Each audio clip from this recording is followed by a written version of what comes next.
Hello doctors. मेरा नाम doctor Sameen Mansuri है और मैं मुंबई में होम्योपैथी प्रैक्टिस करता हूँ।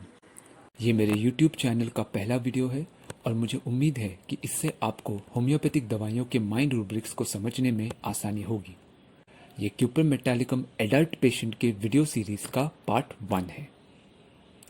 क्यूपरमेट पेशेंट अपने आप को दूसरों से बेहतर समझता है और इसीलिए वो बहुत रुबाब से बात करता है। Dictatorial, domineering, dogmatical, despotic, talking with an air of command. तो ये पेशेंट दूसरों के साथ ऐसे बात करता है मानो वो खुद बॉस है और बाकी लोग उसके गुलाम। तो ऐसा पेशेंट आपके क्लिनिक में आएगा और आपके पूछने से पहले ही कहेगा, डॉक्टर साहब मुझे बुखार है, चलो मेरा टेम्परेचर चेक करो। उसके बोलने के तरीके से आपको ऐसा लगेगा कि ये तो आपको ही ऑर्डर दे रहा है, जबकि उसे आपकी बात माननी चाहिए। Delusions is a great person.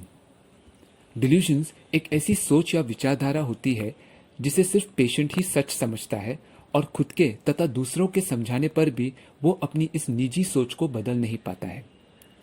Great मतलब कोई खास बात जो सिर्फ पेशेंट में है और दूसरों में नहीं। तो अगर ये क्यूपरमेट पेशेंट अपनी वाइफ के साथ आया है और आपने उसकी वाइफ को उसके बारे में कोई भी सवाल किया, तो मुमकिन है कि वो ये कहे कि डॉक्टर साहब मेरी वाइफ को मत पूछो, उसे नहीं मालूम है, मुझे पूछो, मुझे सब पता है। Importance feels his pompous. Important यानी कोई ऐसी चीज जिस पर ध्यान देने की खास जरूरत होती है। पॉम्प या पॉम्पस मतलब खुद को बहुत महत्व देना। तो ये पेशेंट कुछ ऐसा बोल सकता है कि डॉक्टर मैं तो आने वाला ही नहीं था, लेकिन सब लोगों ने इतना जोर दिया, कहा कि जाओ उस डॉक्टर से मिलकर आओ, तो इसीलिए चला आया। यानी ये ऐसा जता रहा है कि वो आपके पास आकर उन लोगों पर या आप पर कोई मेहरबानी कर रहा है। Independent general. इंडिपेंडेंट मतलब स्वतंत्र, आत्मनिर्भर, बिना किसी पर निर्भर रहे। Ambition increased, he will be the best. Ambition यानी महत्वाकांक्षा, अपने जीवन में एक मकाम हासिल करने की तीव्र इच्छा।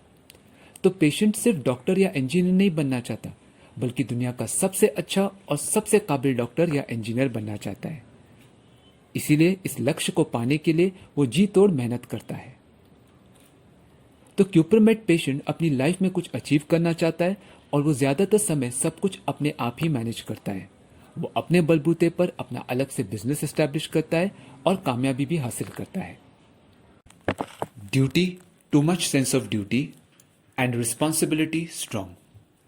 क्यूपरमेट पेशेंट अपने सारे कर्तव्यों को और अपनी जिम्मेदारियों को बहुत अच्छी तरह से निभाते हैं और उसे पूरा करते हैं। Industrious desire to finish his work. इसकी यही इच्छा रहती है कि जो काम शुरू किया है उसे वो पूरा करे। काम को अधूरा छोड़ना इसे पसंद नहीं। Delusions, he is an officer. Officer मतलब एक ऐसा व्यक्ति जो एक ऑफिस का इंचार्ज है।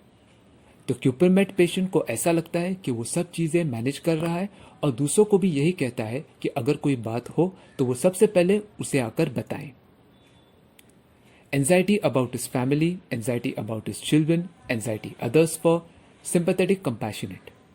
ये पेशेंट अपने परिवार और अपने बच्चों के साथ साथ अन्य लोगों की भी बहुत चिंता करता है और दूसरों के दुख दर्द में उनसे हमदर्दी भी जताता है। Change averse to. Cuprum met patient हर काम एक फिक्स तरीके से करता है और एक्सपेक्ट करता है कि दूसरे भी उसे फॉलो करें। किसी भी तरह का बदलाव या परिवर्तन उसे बिल्कुल भी पसंद नहीं। रिचुअलिस्टिक। रिचुअलिस्टिक मतलब कोई काम करने का पहले से निर्धारित किया हुआ तरीका, क्योंकि वो एक रिवाज है और उसे हर हाल में करना जरूरी है। लेकिन क्यों करना जरूरी है इसका कोई लॉजिकल रीजन नहीं होता है। वो रिवाज है तो करना ही पड़ेगा। रिजिडिटी।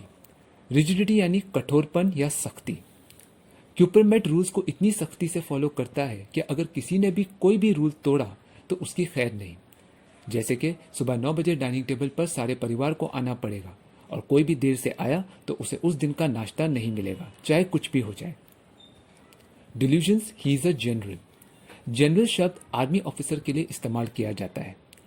आर्मी में रूल्स और डिसिप्लिन दोनों ही जरूरी होते हैं और कायदे कानून का सख्ती से पालन करना पड़ता है, नहीं तो सजा मिलती है। ऐसे पेशेंट द्वारा बनाए गए रूल्स को कोई नहीं तोड़ सकता है, वो खुद भी नहीं। Delusions being a commander. Commander मतलब एक ऐसा व्यक्ति जो कमांड्स यानी हुक्म देता है। तो क्यूपरमेट पेशेंट ये कहेगा कि डॉक्टर साहब, मेरे घर में मेरी इजाजत के बगैर एक पत्ता भी नहीं हिल सकता। Fastidious has to prove himself, conscientious trifles about, और injustice support cannot. क्यूपरमेट अपना हर काम परफेक्टली और बिल्कुल सही ढंग से करता है ताकि वो दूसरों को ये साबित कर सके कि वो सचमुच में एक ऑफिसर, जनरल और कमांडर है। उसे कुछ करना आसान नहीं होता। वो छोटे से छोटे काम को भी बहुत ध्यान से करता है और किसी भी तरह की नाइंसाफी बर्दाश्त नहीं करता। कॉशियस, पेशेंट हर फैसला पूरी छानबीन के बाद ही लेता है। तो ये पेशेंट कहेगा कि डॉक्टर, मैं किसी भी ऐसी वैसी कंपनी के शेयर्स में निवेश करने का रिस्क बिल्कुल भी नहीं लेता हूँ। मैं सिर्फ भरोसेमंद कंपनी में ही इन्वेस्ट करता हूँ। ऐसी सावधानी बरत कर वो अपने आप को होने वाले नुकसान से बचाता है। फियर मस्ट ट्रेड लाइटली और will enjoy himself. Delusions, he must tread lightly to avoid injuring और disturbing his companions. Anxiety must walk slowly, otherwise something will happen. तो ये पेशेंट धीरे धीरे जैसे मानो फूंक फूंक के चलता है कि कहीं उसके किसी गलत कदम की वजह से उसे या दूसरों को चोट ना लग जाए। Delusions, he is a person of rank, social position concerned about. अपनी लीडरशिप और बॉस जैसी क्वालिटीज की वजह से क्यूपरमेट पेशेंट को लगता है कि समाज में उसका एक रुतबा है, एक पोजीशन है, उसकी इज्जत है और वो इस पोजीशन को बरकरार रखना चाहता है। Fear of losing self control और मैग्नेटाइज्ड मेस्मरिज्म अमेलियोरेट्स। क्यूपरमेट पेशेंट हर चीज अपनी इच्छा के अनुसार करना चाहता है और वो ये नहीं चाहता कि कभी भी वो खुद या उसकी स्थिति बेकाबू हो जाए। जब चीजें उसकी मर्जी के मुताबिक होती हैं तो उसे बहुत अच्छा लगता है, क्योंकि इसका मतलब यही है कि सिचुएशन पूरी तरह से उसके कंट्रोल में है। Fear of falling and fear of downward motion. वो समाज में अपनी हासिल की हुई पोजीशन के नीचे जाने से डर जाता है। Fear of impending disease, to be dependent on others. Single remedy cuprum met. Patient दवाई भी इसीलिए लेता है क्योंकि वो डरता है कि उसकी बीमारी आगे चल के उसे मदद का मोहताज बना देगी और वो इंडिपेंडेंट से दूसरों पर डिपेंडेंट हो जाएगा। तो ये क्यूपरमेट एडल्ट पेशेंट के माइंड रूब्रिक्स का पहला पार्ट था। पार्ट 2 में मैं क्यूपरमेट के और भी रूब्रिक्स के बारे में बताऊंगा। अगर ये वीडियो पसंद आया तो उसे लाइक और शेयर करें और मेरे इस यूट्यूब चैनल को सब्सक्राइब करें। वीडियो या होम्योपैथी से जुड़े आपके कोई भी सवाल हो या आप फीडबैक देना चाहें तो मुझे कमेंट्स में ज़रूर बताएं। मैं आपके सवालों का जवाब देने की पूरी कोशिश करूंगा। Thank you for watching.